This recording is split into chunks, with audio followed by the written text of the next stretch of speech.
Hello दोस्तों, कल हमने पढ़ा था 1498 के आसपास जब वास्को डी गामा भारत आया और नई नई खोजों का जो दौर था वो स्टार्ट हो चुका था।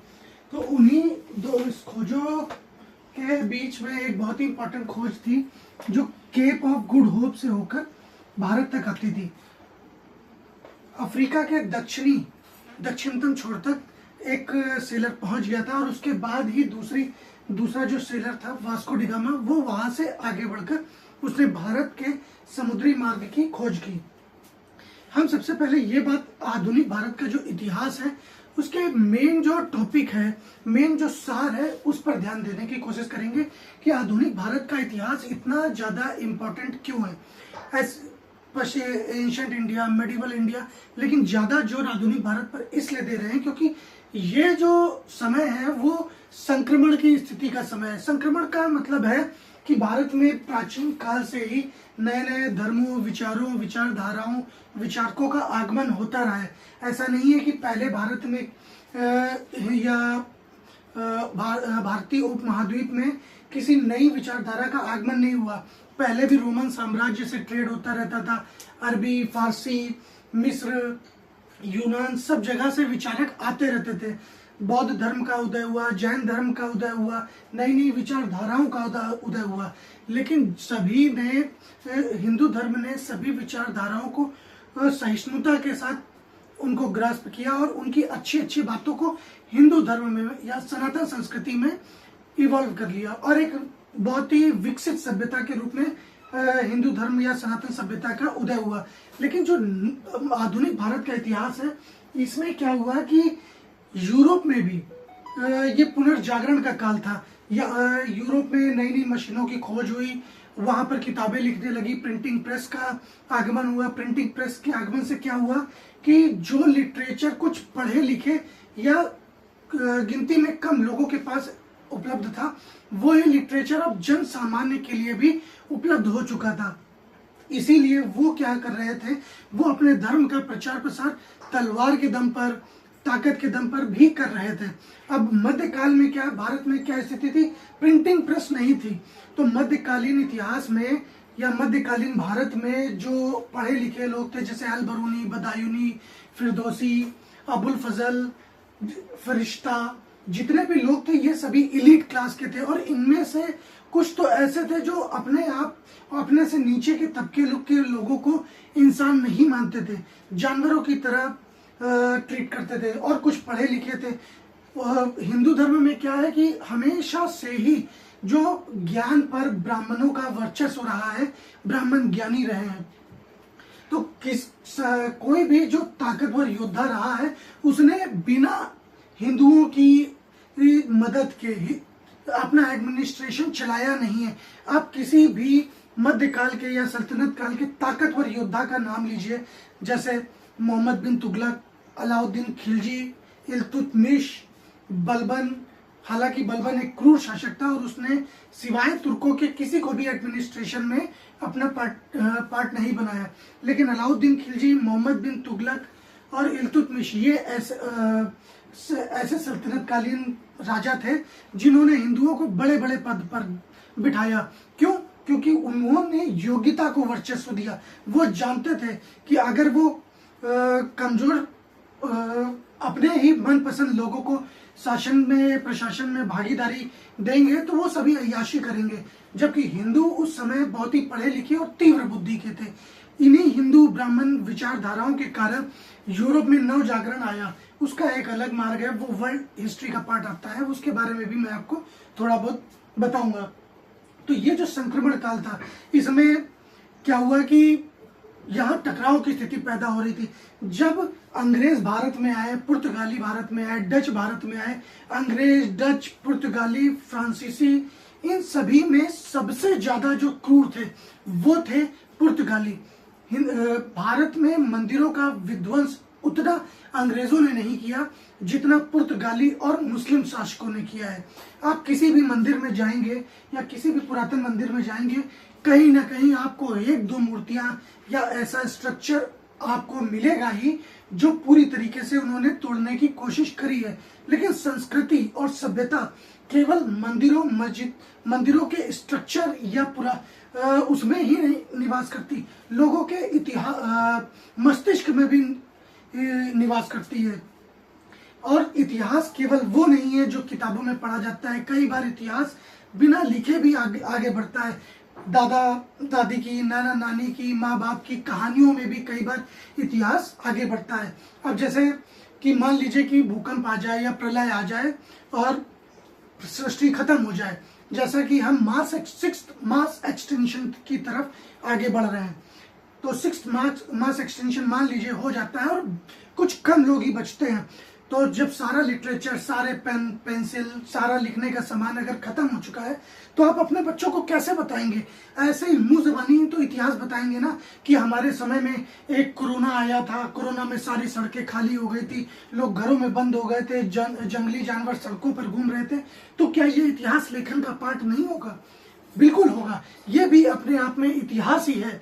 तो कई बार क्या होता है कि इतिहास जमीन के अंदर दफन हो जाता है। आप मंदिर से मूर्तियों को तोड़ सकते हैं, स्ट्रक्चर तोड़ सकते हैं, उसको छोटे छोटे टुकड़ों में, लेकिन कई बार क्या होता है कि वो सारी चीजें जमीन के अंदर दब जाती हैं। अब जैसे मान लीजिए कि आप जिस कप में चाय पीते हैं, मास एक्सटेंशन हुआ या भूकंप आई, तो ये सारे कप जमीन के अंदर दब जाएंगे। 300-400 साल के बाद जब खुदाई होगी तो वापस वो बाहर निकलेंगे, तो उसके आधार पर अंदाजा लगाया जाएगा, अच्छा यहाँ के लोग चाय पीने के, दूध पीने के, कॉफी पीने के शौकीन रहे होंगे, इसीलिए इन्होंने छोटे छोटे कप बनाए। और उस पर कलाकृति देख के भी बताया जा सकता है कि अच्छा कला के भी शौकीन रहे होंगे, देखिए कप पर भी कलाकृति है। ऐसे ही बहुत सारे हिंदुस्तान में मंदिर है जिनको तोड़कर यहाँ की संस्कृति और सभ्यता पर पूरी तरीके से चोट करने की कोशिश की गई। मध्यकालीन जब भारत का सल्तनत काल का या मध्यकाल का अंत होता है, उस समय भारत में एक संक्रमण की स्थिति, इसलिए मैं इस बात पर जोर दे रहा हूं क्योंकि हिंदू और मुस्लिम, उस समय मुस्लिम शासकों का राज्य था और हिंदू प्रजा थी। उन्होंने जो निम्न वर्ग है जिनमें मजदूर, किसान, ये किसी भी राजा का राज्य हो, चाहे वो मुस्लिम हो चाहे वो हिंदू हो, इनको अनटच रखा गया है। क्यों? क्योंकि ये सबसे इंपॉर्टेंट भाग थे प्रशासन के। यही अन्न उपजाते थे, यही घर बनाते थे, यही मंदिर बनाते थे, यही मस्जिदें बनाते थे, यही नहर खुदवाते थे। अगर कोई भी राजा इनको अगर तंग करता था तो ये क्या करते थे कि छोड़ के भाग जाते थे। अब छोड़ के भाग जाएंगे तो वहां का प्रशासन कौन चलाएगा, गटर कौन साफ करेगा, कपड़े कौन धोएगा? इसीलिए चाहे बादशाह कोई भी रहा हो, इनका खास ख्याल रखा गया है। एक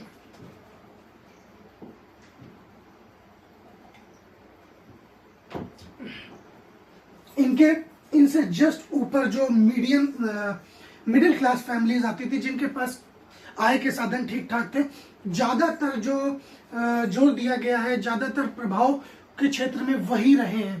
क्यों? क्योंकि उनके पास इनकम के अच्छे सोर्स थे, वो ट्रेड एंड कॉमर्स में डील करते थे और वो अपनी संस्कृति से भी जुड़े हुए थे। यही वो लोग थे जो मंदिरों को दान देते थे, मंदिरों से दान लेते थे, क्योंकि मंदिरों का बहुत ही ज्यादा इंपॉर्टेंस था उस समय में।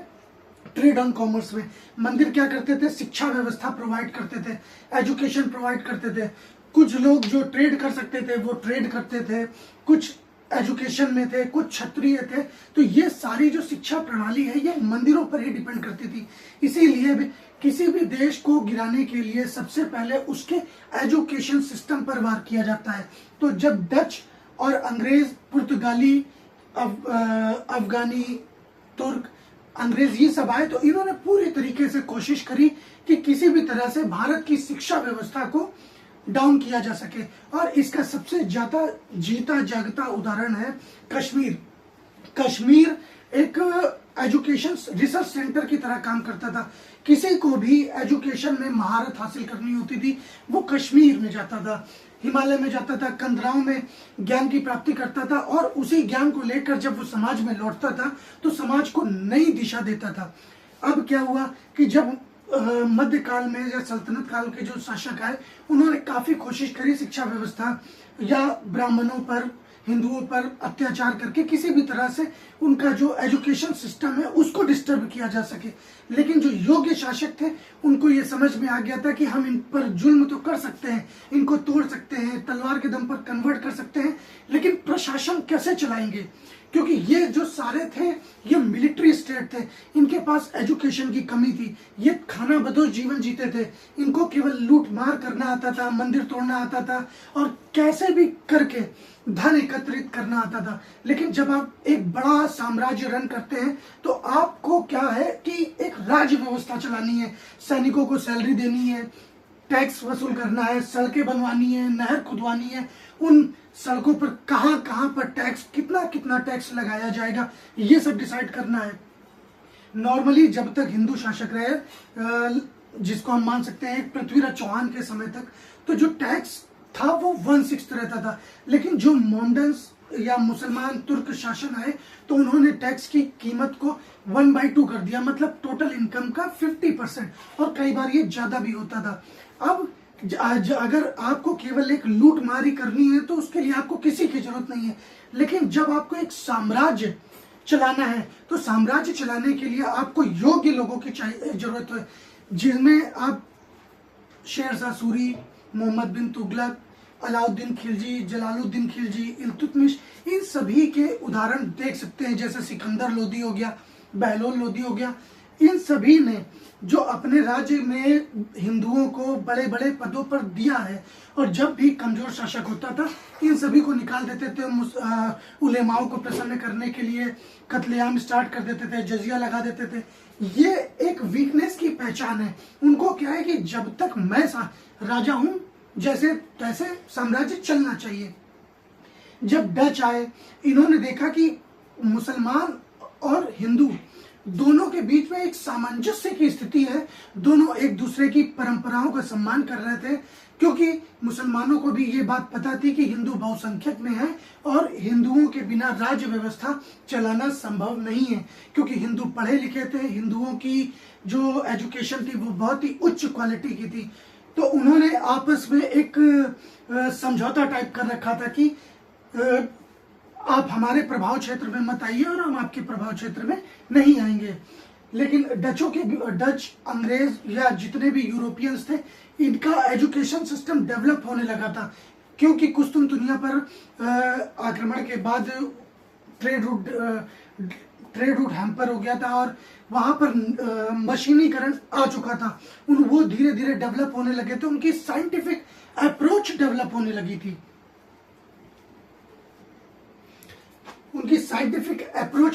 लगी थी, और किसी भी देश की तरक्की के पीछे या किसी भी साम्राज्य की नींव के पीछे उसका जो सबसे बड़ा जो फैक्टर होता है वो होता है साइंस एंड टेक्नोलॉजी। जो राज्य अपने साइंस एंड टेक्नोलॉजी या विज्ञान में, आविष्कारों में जितना ज्यादा इन्वेस्ट करता है वो साम्राज्य उतना ही ज्यादा ताकतवर होता है। अगर आप देखेंगे मध्यकालीन भारत के इतिहास के प्रारंभ में जब मुसलमान और तुर्क शासक आए थे, वो अपने साथ नई टेक्नोलॉजी लेके आए थे जिससे कृषि में पैदावार बढ़े, लेकिन धीरे धीरे उन्होंने साइंस एंड टेक्नोलॉजी की तरफ से अपनी नजरें फेर ली और वो केवल टैक्स ही कलेक्ट करते रहे। इंडिया का जो टैक्स था, जो ट्रेड था, वो बहुत ही अच्छा था और धीरे धीरे वो बढ़ ही रहा था। लेकिन जब यूरोपियंस आए तो उन्होंने सबसे पहले कोशिश करी, जब पुर्तगाली आए थे तो उन्होंने सबसे पहले कोशिश करी कैसे भी करके हम हिंदुओं को कन्वर्ट करें, और एक उन्होंने सबसे आसान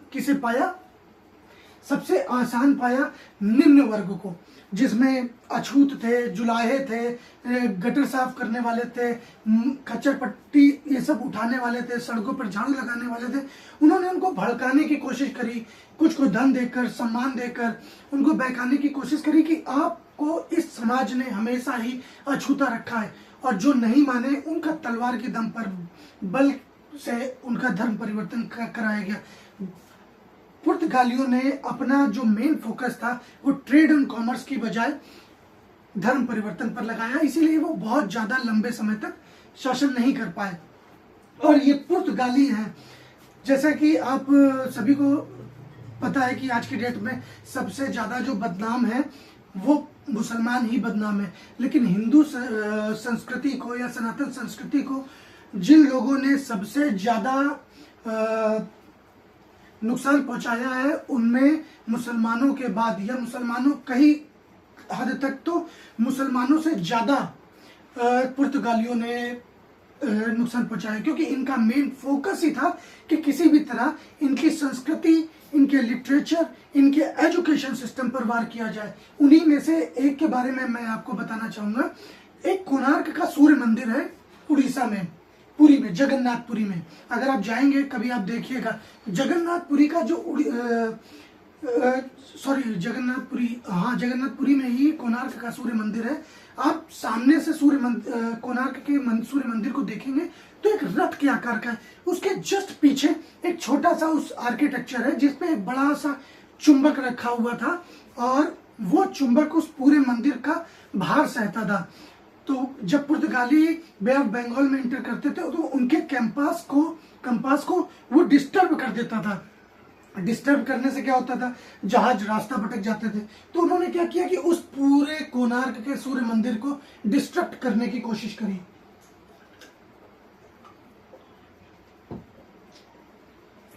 सबसे ज्यादा जो मूर्तियों का डिस्ट्रक्शन हुआ है मुसलमानों के बाद पुर्तगालियों ने किया है, वो क्योंकि पुर्तगालियों की पहुंच लगभग पूरे दक्षिण भारत में थी, सतपुड़ा विंध्याचल के बाद पूरे में, और मुस्लिम शासकों की सतपुड़ा विंध्याचल के उत्तर में।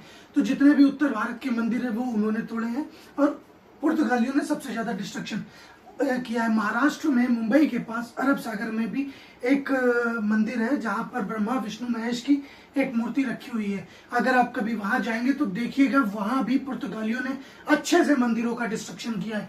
कोणार्क के सूर्य मंदिर का भी डिस्ट्रक्शन किया है। तो ऐसा नहीं है कि किसी को मंदिर तोड़ के बहुत ज्यादा खजाना मिल जाता हो, या उसको मंदिर तोड़ के घर बनाने के लिए ईंटें चाहिए हो, ऐसा नहीं है।